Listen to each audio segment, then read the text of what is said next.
अपना भारत का झंडा तिरंगा लेके निकले थे, उसी के ऊपर ही हम लोग, उसी की ज़्यादा वहाँ पे मान्य है इस टाइम।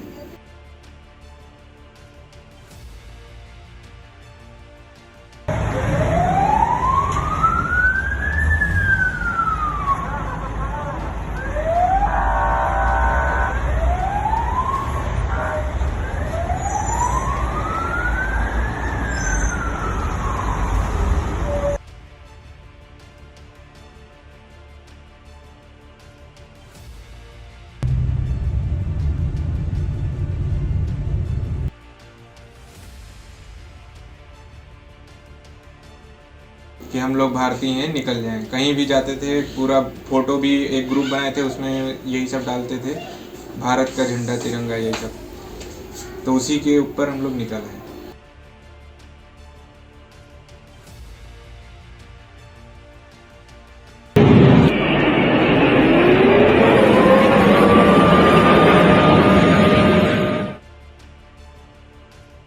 यूक्रेन रूस में छिड़े युद्ध के बीच भी भारत का तिरंगा सलामती की गारंटी है। तिरंगा हाथ में लेकर निकलने वालों से न रूसी सैनिक कुछ बोलते हैं और न यूक्रेन के सैनिक।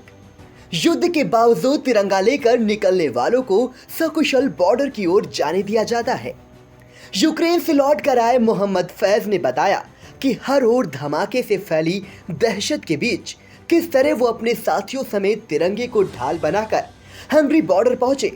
हंगरी बॉर्डर पर भारतीय असेंबली के अधिकारी मिले और उन्हें भारत भेजने का इंतजाम किया।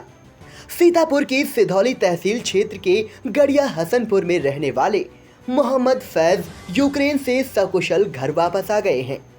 यूक्रेन में सीतापुर के फंसे 8 स्टूडेंट में से अब 2 वापस आ चुके हैं। फैज के घर पहुंचने पर परिजनों की खुशी का ठिकाना नहीं रहा, जबकि फैज भी घर आकर काफी सुकून महसूस कर रहा है। यूक्रेन में युद्ध छिड़ने के बाद बिगड़े हालातों से जूझते हुए फैज किस तरह से स्वदेश वापस लौट सका, उसी की जुबानी सुनिए। मेरा नाम मोहम्मद फैज खान है। आप यूक्रेन में जब थे वहाँ आप कैसा महसूस कर रहे थे? यूक्रेन में तो बहुत अच्छा माहौल ही नहीं था, तो अच्छा महसूस करने के लायक नहीं थी। तो क्या लग रहा था आपको? क्या लग रहा था, वो कभी कभी सायरन, मतलब तुरंत सायरन बजता था 1 घंटे के बीच, 2 घंटे के बीच में, तो हम लोग को बंकर के अंदर जाना पड़ता था, फिर बाहर निकलना पड़ता था, फिर अंदर जाना पड़ता था, यही हो रहा था। भारतीय दूतावास ने आपसे किस तरह संपर्क साधा था?